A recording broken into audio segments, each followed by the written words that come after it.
Hello friends, આજે આપણે બનાવવાના છીએ ગાજર મરચાંનું ઇન્સ્ટન્ટ અથાણું. તો કોઈ પણ મહેમાન આવવાના હોય ત્યારે તમે 10 મિનિટમાં બનાવીને આ રાખી શકો છો. એટલું ટેસ્ટી બને છે અને ઇન્સ્ટન્ટ બનીને રેડી થઈ જાય છે. હેલો ફ્રેન્ડ્સ, હું છું કાશ્મીરા પટેલ. તમારું સ્વાગત છે મારા કિચનમાં. તો આજે આપણે બનાવીશું તો ગાજર મરચાંનું ઇન્સ્ટન્ટ અથાણું બનાવવા માટે સામગ્રીઓ જોઈ લઈએ. તો મેં અહીંયા મરચાં લીધા છે. તો દળવાળા મરચાં આવે એ લેવાના, કડક અને એકદમ ફ્રેશ તાજા લેવાના અને એકદમ ગ્રીન હોય એવા મરચાં પસંદ કરવાના. સાથે 2 લીંબુ લીધા છે. લીંબુ ઉમેરીશું પ્રિઝર્વેટિવ માટે. હવે મેં અહીંયા એક ગાજર લીધું છે. તો આ રીતનું લાલ ગાજર લેવાનું. તો અથાણું તમે આખું વર્ષ બનાવી શકો છો. લાલ ન હોય તો ઓરેન્જ ગાજર આવે ત્યારે એ લેવાનું. અત્યારે સિઝનમાં હળદર અવેલેબલ છે એટલે મેં અહીંયા હળદર લીધી છે. તો સૌથી પહેલા આપણે મરચાંને કટ કરવાના. તો આ રીતે ઉપરનો ડીટીયાનો ભાગ કાઢી લઈશું. સાથે આ રીતે 2 ભાગમાં આપણે કટ કરી લઈશું અને અંદર બિયા અને નસનો ભાગ કાઢી લઈશું. તો તમારા ઘરમાં તીખું અથાણું ખાવાનું પસંદ કરતા હોય તો તમે બિયા અને નસનો ભાગ રાખવાનો, જેથી તીખાશ મરચાંમાં રહેશે. તો આ રીતે હું અહીંયા અંદર બિયા અને નસનો ભાગ કાઢી લઈશ. એટલે આ મરચાં મોળા જ હોય છે, તીખાશવાળા નથી હોતા. પણ બિયા અને નસનો ભાગ કાઢી લઈશું એટલે મરચાં ખાવામાં બહુ ટેસ્ટી એવા લાગશે. સાથે બાળકો પણ ખાઈ શકશે એટલા મોળા મરચાં રેડી થશે. તો મરચાં મેં કટ કરી લીધા છે. હવે ગાજરની આ રીતે છાલ કાઢી લઈશું. તો લાલ ગાજર જ પસંદ કરવાનું અને વિન્ટર સ્પેશિયલ રેસીપી છે. તો વિન્ટરમાં આ ગાજર ખૂબ જ અવેલેબલ હોય છે. લોકો અથાણું, હલવો કંઈ પણ વસ્તુ ગાજરનું બનાવતા હોય છે. તો આ રીતની ગાજરની પસંદગી કરવાની. લાલ ગાજર હોય તો અથાણું દેખાવમાં અને ખાવામાં બહુ ટેસ્ટી એવું લાગે છે. અને વચ્ચેથી આ રીતે આપણે જે સફેદ પાર્ટ હોય એ આપણે કટ કરી લઈશું, કાઢી લેવાનો.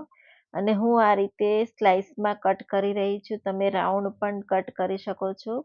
તો આ રીતેનો વચ્ચેનો સફેદ પાર્ટ હોય બને એટલો કાઢી લેવાનો, એટલે ખાવામાં ટેસ્ટી એવા ગાજર લાગશે. સાથે લીંબુ, હું અહીંયા 1 લીંબુ લઈ રહી છું. એને આપણે ટુકડામાં કટ કરી લઈશું. તો લીંબુ અને મીઠું અથાણાને પ્રિઝર્વેટિવનું કામ કરે છે. તો તમે જો લીંબુ ઉમેરશો તો અથાણું તમારું એકદમ ફ્રેશ અને સેલ્ફ લાઈફ વધી જશે અને ખાવામાં પણ ખાટું મીઠું ટેસ્ટી લાગશે. તો આ રીતે મેં ટુકડામાં કટ કરી લીધા. હવે હળદરની આ રીતે છાલ કાઢી લઈશું. હળદર એક એવી વસ્તુ છે કે કુંવારા અને પરણેલા બંનેના હાથ પીળા કરી દે. તો આ રીતે આપણે હળદરની છાલ કાઢી લઈશું. જો તમારે હળદર કટ કરો ત્યારે તેલ લગાવી દેવાનું હાથમાં, તો જલ્દીથી હળદરનો કલર નીકળી જશે. અને આ રીતે સ્લાઇસમાં કટ કરી લઈશું. તો મેં અહીંયા બધા જ શાકભાજી કટ કરી લીધા છે: મરચાં, ગાજર, લીંબુ અને હળદર. તો હવે આપણે અથાણું બનાવવાની પ્રોસેસ કરી લઈએ. તો મેં અહીંયા સામગ્રીઓ લીધી છે: રાઈના કુરિયા, મેથીના કુરિયા, ધાણાના કુરિયા, વરિયાળી, સાથે મરી લીધા છે ટેસ્ટ માટે. તો સૌથી પહેલા આપણે રાઈના કુરિયા લઈશું. તો હું અહીંયા 3 ચમચી જેટલા રાઈના કુરિયા મિક્સિંગ જારમાં ઉમેરી દઈશ. તો આપણે દરદરો પાવડર રેડી કરવાનો છે. સાથે મેં અહીંયા ધાણાના કુરિયા લીધા છે. તો 2 ચમચી જેટલા આપણે ધાણાના કુરિયા એડ કરી દઈશું. તો આ રીતનો મસાલો તમે બનાવશો તો અથાણું તમારું ખાવામાં બહુ ટેસ્ટી એવું બને છે. સાથે મેથીના કુરિયા લીધા છે. તો લગભગ હું અહીંયા 2 ચમચી જેટલા મેથીના કુરિયા મિક્સિંગ જારમાં એડ કરી દઈશ. તો આ રીતે આપણે મસાલો રેડી કરીશું. સાથે વરિયાળી લીધી છે, 1 મોટી ચમચી જેટલી વરિયાળી ઉમેરી દઈશું. બહુ સારો એવો ટેસ્ટ આવે છે. અને અહીંયા 10 થી 12 જેટલા મરી લીધા છે, એ ઉમેરી દઈશું અને દરદરો પાવડર રેડી કરી લઈશું. તો તમે જોઈ શકો છો આ રીતનો મસાલો રેડી કરવાનો છે. અને આ રીતનો મસાલો તમે વાટીને રાખશો તો ઇન્સ્ટન્ટ તમારું અથાણું રેડી થઈ જશે. જ્યારે પણ તમારે બનાવવું હોય ત્યારે તમે આ અથાણુંનો પાવડર લઈ તેલ ઉમેરી મસાલા ઉમેરીને અથાણું રેડી કરી શકો છો. આપણે એક બાઉલમાં ટ્રાન્સફર કરી લઈશું. સાથે મેં અહીંયા 1 ચમચી મેથીના કુરિયા આખા રાખ્યા છે. મને આખા અથાણામાં દેખાય એટલે બહુ સારો એવો ટેસ્ટ આવે. સાથે 1 ચમચી રાઈના કુરિયા ઉમેરી દઈશું અને 1 મોટી ચમચી વરિયાળી ઉમેરી દઈશું. તો આખી વરિયાળી અને વરિયાળીનો પાવડર બંને બહુ ટેસ્ટીઓ અને દેખાવ આવશે અથાણામાં. વચ્ચે આ રીતે જગ્યા કરી એક નાની ચમચી ભરીને હિંગ ઉમેરી દેવાની. સ્ટ્રોંગ હિંગ લેવાની એટલે બહુ સારો એવો ફ્લેવર આવે. સાથે એક નાની ચમચી મરીનો પાવડર મારી પાસે હતો એટલે ઉમેરી દીધો. હવે આપણે તેલ ગરમ કરવા માટે મૂકી દઈશું. તો અથાણામાં તમારે સિંગ તેલનો જ ઉપયોગ કરવાનો અને આ રીતે થોડા મેથીના કુરિયા નાખી ચેક કરી લેવાનું. તો મેથીના કુરિયા જલ્દીથી ઉપર આવી જાય એટલે તેલ સારું એવું ગરમ થઈ ગયું, ધુમાડા નીકળે એવું ગરમ કરવાનું છે. હવે આ તેલ તરત જ ઉમેરી દેવાનું ગરમ ગરમ અને થોડું થોડું ઉમેરતા જઈ મિક્સ કરતા જઈશું. એટલે તેલનું માપ હું તમને નથી કહેતી, જોઈતું હોય એ પ્રમાણમાં જ આપણે તેલ ઉમેરીશું. અને મેં અહીંયા 3 થી 4 વાર તેલ ઉમેર્યું અને એકદમ સારી રીતે મિક્સ કરી દીધું છે.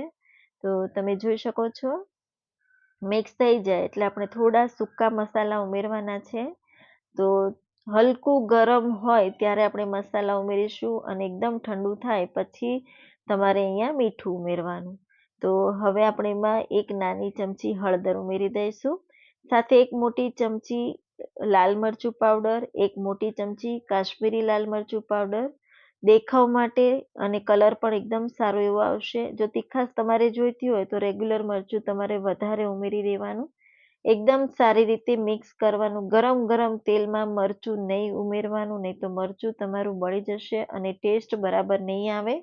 એકદમ સારી રીતે ઠંડુ થઈ ગયું, બધું મિક્સ કરી દીધું. હવે એક ચમચીની ઉપર આપણે મીઠું ઉમેરી દઈશું.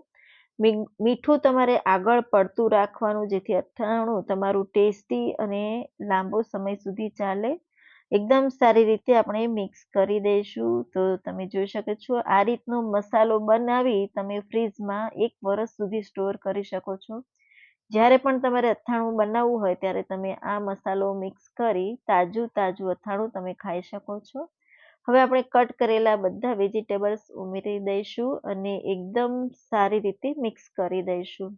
તો એકદમ ટેસ્ટી અને ખાવામાં ચટાકેદાર અથાણું બનીને રેડી થશે. તમે જોઈ શકો છો કલર અને જોતા જ ખાવાનું મન થઈ જાય એવું અથાણું બનીને રેડી થશે. તો મને તેલ ઓછું લાગે છે તો હું અહીંયા થોડું 1/4 કપ જેટલું તેલ ઉમેરી દઈશ અને એકદમ સારી રીતે મિક્સ કરી દઈશું. તો તેલ તમારે બીજી વાર ઉમેરવું હોય તો તમારે ઠંડુ કરીને ઉમેરવાનું. એકદમ સારી રીતે મિક્સ થઈ જાય એટલે અડધા લીંબુનો રસ, તો અહીંયા મોટું લીંબુ હતું એટલે મેં અડધું લીધું છે. જો નાનું હોય તો તમારે એક આખું ઉમેરી દેવાનું અને ખટાશ તમારે વધારે જોઈતી હોય તો તમારે મોટું આખું લીંબુ ઉમેરી દેવાનું. એકદમ સારી રીતે મિક્સ કરી દઈશું. તો લીંબુ ઉમેરશો એટલે અથાણાની સેલ્ફ લાઈફ વધી જશે અને એકદમ સારું એવું ફ્રેશ રહેશે. તો તમે જોઈ શકો છો જોતા જ ખાવાનું મન થઈ જાય એવું અથાણું બનીને રેડી છે.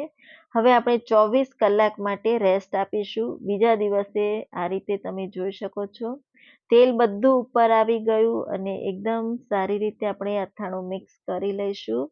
તો આ અથાણું તમારે 2 થી 3 દિવસ પછી તમારે ખાવાનું, એટલે જે મસાલાની કડવાટ છે એ થોડી ઓછી થઈ જશે અને ખાવામાં બહુ ટેસ્ટી એવું લાગશે. તો આ રીતની આપણે કાચની જારમાં ભરીને સ્ટોર કરી દઈશું. તો કાચનો જાર તમારે ડ્રાય લેવાનો અને ચમચી પણ તમારે ડ્રાય યુઝ કરવાની, પાણીનો બિલકુલ ઉપયોગ નહીં કરવાનો.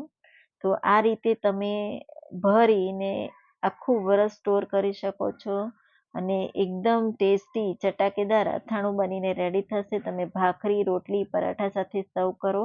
ટ્રાવેલમાં પણ લઈ જઈ શકો છો, એટલું ટેસ્ટી આ બને છે. તમે એકવાર આ જ રીતથી બનાવશો તો વારંવાર તમે આ જ રીતે બનાવશો, એટલું ટેસ્ટી ચટાકેદાર અથાણું બનીને રેડી થશે. તો જરૂરથી ટ્રાય કરજો. વિન્ટર સ્પેશિયલ સિઝન છે તો બધું જ શાકભાજી અવેલેબલ હોય તો જરૂરથી ટ્રાય કરજો. મને કોમેન્ટ્સમાં જરૂરથી જણાવજો. જો રેસીપી ગમી હોય તો લાઈક કરજો, શેર કરજો, સબસ્ક્રાઈબ કરજો અને હા, તમે આ અથાણું તમારી રીતે કઈ રીતે બનાવો છો એ મને કોમેન્ટ્સમાં જરૂરથી જણાવજો. આવજો.